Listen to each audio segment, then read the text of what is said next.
What were you like when I was 25? Well, I was obsessed. 25, so that would have been 87. I'd been in graduate school for 2 years. Well, when I was 25 or so, I probably weighed about 138 pounds. I smoked like a pack of cigarettes a day. I drank tremendous amount of alcohol. I was from northern Alberta, this rough little town up in northern Alberta called Fairview, and there were long winters there, and my friends were heavy drinkers, and most of them dropped out of school by the time they were 15 or 16, went off to work on the oil rigs, and it was a rough town, and we drank a lot. And I started when I was 14, and and so I had a lot of bad habits, let's say, and things that were, and I wasn't in great shape physically, and I was also still intellectually obsessed as I am now, and so that would have been in 85. But I decided around then, about 85, 84, something like that, maybe a little earlier, that I was really going to try to get my act together, and so I started doing that. First of all, I quit smoking. Well, that took a long time because I eventually had to quit drinking too in order to quit smoking, and I started working out, started playing sports, which I'd never done. I was a small kid. I'd been skipped a grade, and I was small for my age, so sports were never, especially team sports, were never really a domain of expertise for me. Although I skied and went trapping with my dad, and went cross-country skiing and camping and all that. But when I went to graduate school, I started swimming. The first physical exercise routine I did, I enrolled in a swimsercise course, I think it was called. So it was me and this like really overweight kid, and like these 60-year-old women and men, they could out exercise me like mad. It was really embarrassing. Me and the overweight kid, we'd be just panting ourselves 3/4 to death at the end of the bloody workout, and these 60-year-old women who weren't in great shape were like chatting away as if nothing was going on at all in the pool. So that was quite embarrassing, and as was going to the weight room, because when I started I could barely bench press 75 pounds, and people used to keep coming over and helping me, which was the last thing I bloody well wanted, but certainly needed. And I got to the point where I could bench press 225 pounds. I think that was the best I did, and I gained about 30 pounds of muscle in a year and a half. So that was a good thing. So I was kind of a wild man, and I'm a little bit manic in my temperament, and so I was kind of going every direction at the same time. So, and I don't regret that. I had a fine time when I was a kid, but I needed really to get disciplined, and I had to do it because I was working on these hard problems that I've been discussing with all of you, and I've been working on them really, obsessively since I was probably about 18, maybe even earlier than that. Got to the point around 25 when I was in graduate school trying to get my PhD, so doing all my research. Like I published 15 papers by the time I graduated with my PhD, which was by a fairly large measure the most papers that any graduate student at that time had ever published at McGill. I think that's right. It might have been twice as many, or maybe twice as many, maybe even 3 times as many. And at the same time I wrote Maps of Meaning, which was a terribly difficult thing to do, because I was writing about 3 hours a day doing that, and I couldn't do all that and continue with my misbehavior, my sort of, what would you say, my hedonistic, my massive hedonistic consumption of alcohol and all of that. I just couldn't keep it up, and also work seriously on the issues that were at hand. So, I had to stop. That's a sacrifice. I had to stop. Carl Jung talked about this phenomenon. He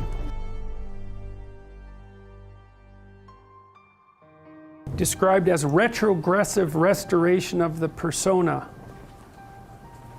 And so it's a complicated idea, but basically what it means is that sometimes you take a leap forward and you learn some things, but you can't catalyze a new identity, so you try to go back and hide in your old identity.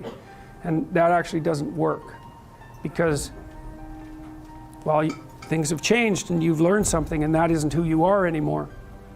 And so it's like you have to cut parts of yourself off in a destructive manner to fit back into the person that you were. Now what happens here is that Pinocchio escapes from this tyrannical situation, and undergoes this descent into chaos, but he tries to go back home. He tries to go back to what he was. And he can't do that anymore. His father isn't at home anymore. And so when he goes home, he finds that there's no home there. Now, this happens to people sometimes, and it's often a shock to them. So one of the things I've noticed about Peter Pan type, I'm going to speak about men here because I've observed it more in men, is that they'll often stay under the thumb of their father. And you think, well, why would someone do that? Because it means they're subject to the tyrannical judgment of their father. They're always concerned about what their father would think or whether their father approves of them, and so forth. And you think, well, that's got to be an unpleasant place to be. Why would you do that? One of the things that I've suggested to my clients and to other people sometimes is that here's a weird little exercise that you can undertake, a little thought experiment. So you have your parents, and of course your parents have friends who are about their age, and maybe some of them are people you only know peripherally. And I might ask you, well, do you care more about what your parents think than you care about what these peripheral people who know your parents think? And then the answer to that is, well, of course. And then the question that arises out of that is, why? I mean, for someone else, your parents are the peripheral people, and their parents are central. Like, why is it logical that your parents' opinion makes any more difference to you than the opinion of some randomly selected people who are approximately that age? Why is it the case that you would consider that they would know more than someone else? I mean, I know they know you better, and fair enough, but that's not the point. And then another point there is that to the degree that your parents' opinion about you matters more than some randomly selected people of approximately the same age, Jung would say, well, you haven't exactly separated out the God image from your parents, and so you're still under that combination. This is the Peter Pan story, roughly speaking. Peter Pan is this magical boy. Pan is the god of everything, roughly speaking, right? And so it's not an accident that he has the name Pan. And he's the boy that won't grow up.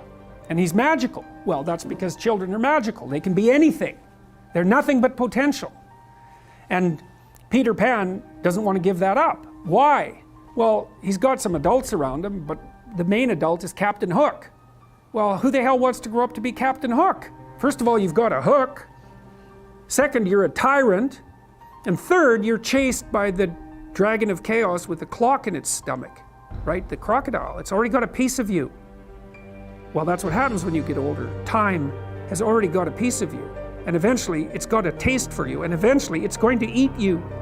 And so Hook is so traumatized by that he can't help but be a tyrant. And then Peter Pan looks at traumatized Hook and says, well, no, I'm not sacrificing my childhood for that. So that's fine, except he ends up king of the Lost Boys. In Neverland, well, Neverland doesn't exist, and who the hell wants to be king of the Lost Boys?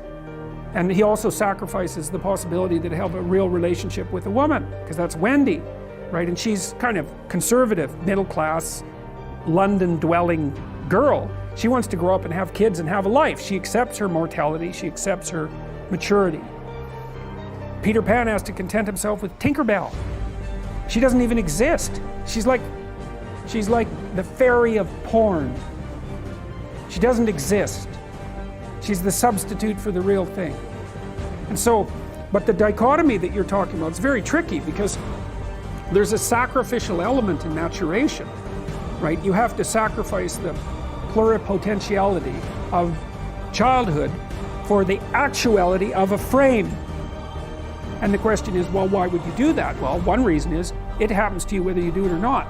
You can either choose your damn limitation, or you can let it take you unaware when you're 30, or even worse, when you're 40. And then that is not a happy day.